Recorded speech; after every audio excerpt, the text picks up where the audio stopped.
OK. Il est 4h07, vous êtes dans le retour à Choix Radio X. Et hier après-midi, à peu près à cette heure-ci, Jérôme, on a été mis au courant d'une opération policière qui s'était déroulée dans un centre commercial de la région de Québec. Raconte-nous ce qui s'est passé. Ça s'est passé hier à Place Fleur-de-Lys. Les policiers de Québec qui ont surpris en flagrant délit 7 hommes âgés entre 51 et 82 ans qui s'adonnaient à des espèces de jeux sexuels dans les salles de bain de Place Fleur-de-Lys, dans du magasin Zellers également. On parle d'exhibitionnisme, on parle d'hommes qui, en gros, là, la façon dont ils procèdent, c'est qu'ils se ziotent, comme on peut dire, ils se spotent entre eux autres, des hommes, bien sûr, d'orientation sexuelle, homosexuelle, et se retrouvent ensuite dans les salles de bain et se montent les parties génitales. Et c'est pas des scènes très ragoûtantes parce que il y a des clients, il y a des commerçants également qui ont porté plainte aux policiers. Donc, il y a des gens qui ont été témoins de ce qui s'est passé, de ces scènes-là dans les salles de bain. On avait posé la question hier, puis la réponse a été un peu évasive.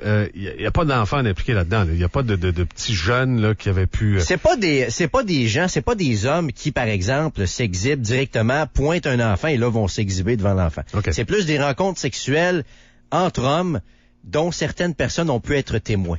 OK. Alors, il faut plus le voir comme ça. Mais quand même, c'est un peu comme comportement... dans les parcs l'été. C'est une espèce de comportement bizarre là, d'aller se montrer à bisoune dans des toilettes de centre d'achat. Et quand tu parles de gens, dans la cinquantaine jusqu'à 82 ans, le bonhomme, ça soulève une couple de questions. Puis dans ce temps-là, c'est clair qu'on fait une chose. On appelle le Doc Mayou. Salut, Doc. Stéphane, Jérôme, Salut. Je vous écoutais parler. Oui. Et j'ai... Première question. Vous avez présumé que ces hommes-là étaient homosexuels. Première question. Sur les 7, combien vivent avec une femme? Ah, ça se peut, Doc. Ça se peut, là. Ça, c'est certain. On voit très bien le portrait d'hommes. Voulez-vous miser votre chemise que 7 sur 7 sont des hétéros connus vivant avec une femme? Ah, j'en suis absolument convaincu. J'en suis absolument convaincu. Mais d'en être réduit à aller se montrer à bisoune dans les salles de bain publiques des centres commerciaux, tabarnouche, là. C'est assez particulier comme façon de s'exciter sexuellement. Alors ça, ce sont 7 hommes mariés, fort probablement, qui s'ennuient à mourir et qui se donnent de l'excitation entre eux autres, en se regardant le battre. C'est assez particulier. Leur fun consiste à ça ou bien il consiste aussi à ça? C'est pas un comportement homosexuel du tout, là. Ce que vous êtes en train de décrire, c'est beaucoup plus du domaine de la déviation sexuelle, de l'exhibitionnisme. Et ce qui les excite, c'est de se faire regarder le battre. Avec le risque de se faire pogner, Doc? Est-ce que ça fait partie du fun? Oui, ça peut. Mais pas nécessairement. Pas nécessairement. Un endroit à risque, oui. C'est assez particulier. Il y a des déviations. Et ça, à nouveau, là, on ne verra pas cette femme qui s'exhibe les seins dans des endroits publics dans le but de se faire lubrifier. Là. Ça marche. Ça n'existe pas chez les femmes. Il n'y a à peu près pas de pendant féminin. C'est vraiment masculin comme activité déviante. Comment ça se fait que c'est majoritairement les gars qui sont déviants, Doc? Aucune idée. Et là, attends un petit peu, je te reprends, là. Stéphane, ce n'est pas... Les déviations sexuelles ne sont pas majoritairement masculines. Elles sont quasi exclusivement masculines. Et c'est plus de 85%.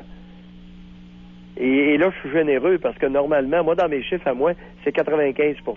Mais la gang de Pinel, puis la gang de Robert Gifford, ils aiment bien impliquer les femmes dans les déviations sexuelles et nous dire qu'il y a 15% de femmes qui sont déviantes sexuellement. Mais c'est beaucoup moins que ça. Ah oui, c'est archi exceptionnel du côté féminin. Alors que, autrement dit, c'est quasi exclusivement masculin. Pourquoi? J'en ai aucune espèce d'idée. Je me pose cette question-là depuis au moins 15 ans. Et la science se rend pas là encore. Il n'y a personne encore qui a trouvé la raison pour laquelle c'était de même. Moi, j'ai l'impression que ça doit être relié au chromosome là, Y. Ouais, c'est ça. Qu'est-ce qu'on fait avec ces individus-là? Comment les traiter? Ben oui, mais tu veux traiter quoi, pauvre toi? Le gars, il bande en voyant une piscette, Chris, dans un sauna ou dans un endroit public. Fait qu'il n'y a rien à faire avec ça. Ben là, tu traites ça comment? Tu dis au gars, non, faut pas que ça t'excite, puis faut pas que tu aies envie d'aller voir une piscette dans un endroit public. Hey, ben, vous l'avez dit, c'est une déviance, Doc Mayou. C'est une déviance. Il n'y a rien à foutre avec ça. Puis si c'est trop sévère, coupe les chenolles de la poubelle. Il n'y a rien d'autre. Ou des injections, mais au lieu de donner des injections jusqu'à sa mort, T'as vu Pépé, 82 ans, je dis, il va encore s'exciter. Il aime ça regarder un bat ou se montrer. Et généralement, c'est une gang d'exhibitionnistes. Alors, ils ont plus de fun à se montrer qu'à regarder. Ben oui, l'exhibitionniste, lui, son kick, c'est d'être regardé. Et ça y fout une de ses érections, là. Fait que souvent, ils vont seulement se regarder, ils se toucheront même pas. Tu sais, c'est pas comme des rencontres homosexuelles. Une rencontre homosexuelle, ils se prennent le bat, puis ils se sucent, puis ça marche, tu comprends? Oh, oui. Ils peuvent se pénétrer dans l'anus, puis... mais eux autres, là, c'est pas ça, là. Eux autres, c'est l'excitation causée par le regard. Mais ils le font entre eux autres. Ça se fait des petits clins d'œil, puis ils finissent par se reconnaître, puis viens-t'en ici, te montrer quelque chose de beau. Puis... Oui, c'est ça. Viens me regarder, puis ça va me... À ce moment-là, il n'y a pas de plainte à la police, comprends-tu? Non. Autrement, là, puis il faudrait voir sur les sites s'il y en a qui ont des antécédents criminels pour exhibitionnistes.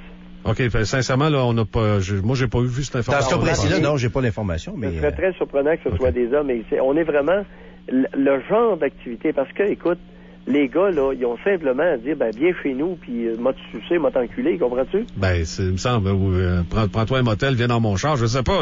Oui, c'est exactement. Alors non, faudrait pas... Moi, je suis mal à l'aise d'inclure ça comme étant une activité homosexuelle typique. Non, pas du tout. Je pense qu'on est carrément dans la déviation sexuelle masculine, qui est très différent. Doc, on parle de gars qui ont 50 ans plus. Il y en a même un qui a 82 ans. Oui. Puis, en tout cas, c'est pas que ça m'intéresse nécessairement, mais Christy, il bande encore? Oui. Alors là, il y a une chose que je remarque, que je m'explique mal et sur laquelle je me questionne. Comment se fait-il que les déviants sexuels ont plus de libido et d'activité sexuelle en vieillissant que les hétéros? Les hétéros, ça diminue. Ça diminue notablement du côté de la libido, du goût pour le sexe et de l'activité, de la puissance. Alors que eux, les déviants, ça augmente avec les années. Écoute, 82 ans, c'est déviant, mais en même temps, il y en a peut-être plusieurs. Je suis étonné, moi, par l'activité qui puisse exister encore à cet âge-là. Oui. Et les déviants, c'est pour ça qu'il est bien important, les pédophiles. Et je suis étonné aussi de l'activité, de la vigueur sexuelle des pédophiles en vieillissant. On dirait qu'au lieu de vieillir, ils rajeunissent. C'est vraiment bizarre. C'est quoi la raison, Doc, qui est encore là? J'en ai aucune. Fouille-moi. Je me pose la question. J'en ai évalué beaucoup. Et j'étais toujours surpris par leur intensité sexuelle, leur ardeur sexuelle en vieillissant. Ça augmente. Ils sont pires. Ils pensent juste à ça, puis ils font presque juste ça. Alors que les hétéros, on convient-tu que à partir de 40-45 ans, là, tu sais, ça ralentit, puis ça bande mou de temps en temps, puis tu sais, les femmes il y a beaucoup de femmes qui pourraient témoigner de ça, là. Alors que les déviants, c'est le contraire. Ils sont actifs. C'est pour ça que c'est bien important de les dénoncer, puis de les encadrer serrés. Parce qu'en vieillissant, ils se calment pas. C'est ça, mais le problème de gars comme ceux qu'on vous a décrits tout à l'heure, c'est que, comment veux-tu les encadrer? Comment veux-tu... La répression, ça marche-tu avec ces gars-là? La répression, ça peut marcher, mais pas longtemps. Et ça dépend de la sévérité. Pour les petits cas, la répression fonctionne. J'ai bien dit pour les petits cas. Un petit cas, c'est quoi, Doc? Un petit cas, c'est quelqu'un qui va s'exhiber, il prend un peu de boisson, puis il se monte la queue, mais si quelqu'un le voit, là, il va être mal à l'aise, puis il leur fera pas pendant 3 semaines, 1 mois, puis il y a toute une question de sévérité dans chaque problématique. Par contre, il y a des individus qui disaient que les exhibitionnistes n'étaient pas dangereux. Jusqu'à temps, messieurs, que il y en a un à Trois-Rivières, ça faisait 7 fois qu'il était arrêté, qu'il passait devant le tribunal pour exhibitionnisme. Et c'était quasi drôle. Le monde, il trouvait ça drôle. Et moi, je n'avais pas trouvé ça drôle pantoute. Et la 8e fois qu'il était arrêté, savez-vous qu'est-ce qu'il avait fait? Il a pris son auto, il est monté à Shawinigan, il est allé dans un club de vidéo et il a mis un couteau sur la gorge de la fille qui était là, il l'a fait étendre par terre et il l'a violé. Ah, shit. Mais ça ne mène pas toujours à ça, Doc. Non, mais ce n'est pas à prendre à la légère. Alors, lorsque je vois un cas d'exhibitionnisme, je n'ai pas envie de rire. parce qu'ils peuvent devenir dangereux. OK. Ce qu'on a vu hier, là, ce qui s'est passé hier dans ce centre commercial-là... Alors, chacun devrait être évalué comme il faut par un spécialiste de la question et son niveau de dangerosité établi. Ça vous semble-tu, je comprends que vous n'avez pas évalué personne, là, mais que ça se fasse dans des endroits publics, mais en même temps restreints, dans une salle de toilette puis tout ça, ça vous semble-tu des cas graves, des cas lourds? Je ne sais pas. Non, ça dépend. Ça peut être, il y en a là-dedans que ça peut être leur premier essai. Il y en a d'autres qui peuvent se livrer à ça régulièrement. Il y en a d'autres, c'est une fois ou deux par année, un kick par mois. Et c'est du cas par cas. C'est jamais pareil d'un cas à l'autre. Alors, on peut pas dire prendre une mesure générale. Non. Et il y en a peut-être sur les 7, il y en a peut-être une couple là, qui ont joué avec ça pas mal, puis qui sont peut-être prêts à graduer à quelque chose de beaucoup plus sévère. Faut faire attention. OK. Doc, ce qu'on a compris de ce qui s'était passé avec cette gang-là hier, c'est qu'ils se faisaient des petits clins d'œil entre eux autres, ils s'attiraient dans un coin, puis là, ils montraient leurs belles affaires. C'est quoi le pont ensuite à franchir? C'est-tu plus excitant pour eux autres ensuite d'aller le montrer à quelqu'un qui n'est pas nécessairement initié, genre à des enfants ou quelque chose comme ça? Tout ce que vous pouvez imaginer est possible. Ça peut être dans l'auto, ce que j'ai vu, mais ça peut être dans l'auto quand il passe une femme. Ça peut être près des cours d'école pour que des enfants voient ça. Ouais. Ça peut être n'importe quoi, tu sais. Et ils peuvent devenir assez agressifs. Et ça peut être attraper un enfant pour lui montrer. Ça peut être, ce que j'ai vu aussi, c'est embarquer des pousseux. Embarquer des gars ou des filles qui font du pouce, puis là, ils se dézippent, puis t'as une de ces érections. Puis souvent, ils n'ont pas besoin de se toucher, ils font juste se dézipper. Et c'est le fait qu'ils vont être vus qui leur foutent une de ces érections. J'en ai évalué plusieurs de ces cas-là qui s'exhibaient avec des pousseux. Alors là, puis il n'y a pas toujours des plaintes, mais certains vont se plaindre à la police. Là, ils sont fiers de leur affaire, là. Non.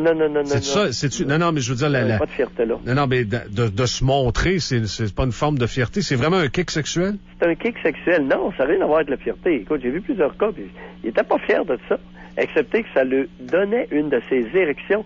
Tu sais, c'est comme toi, si tu fais juste regarder une image, OK? T'achètes un Playboy ou un Penthouse, tu regardes une image, puis t'es bandé bien dur. Hey! T'sais, on n'a pas... Les hétéros réguliers, on comprend pas. Les femmes comprennent pas du tout les déviations sexuelles. Puis les hétéros réguliers, ils ont beaucoup de difficultés à s'imaginer que instantanément, juste l'idée d'avoir une personne qui va te regarder avec eux, ça leur donne une de ces érections fulgurantes. Puis il y en a qui sont même sur le point d'éjaculer. Colin. Puis sans se masturber, là. Seulement l'idée d'être regardé, ça leur fout une de ces érections, là, extrêmement, là, dures, prêtes à l'éjaculation. OK. C'est-tu la même gang qu'on va voir dans les parcs l'été, Doc? C'est juste... Non, pas nécessairement. Non? Non. Ils vont plus loin, eux autres. Non. Dans les parcs, là, il y a des homosexuels, il y a des hommes mariés qui veulent se faire sucer par un homme. Ça, c'est fréquent. Et c'est pas de l'exhibitionnisme du tout. Et c'est pas la même gang. Ils font pas ça dans les centres d'achat parce que l'hiver, c'est fret. Là. Non, c'est pas la même chose, là.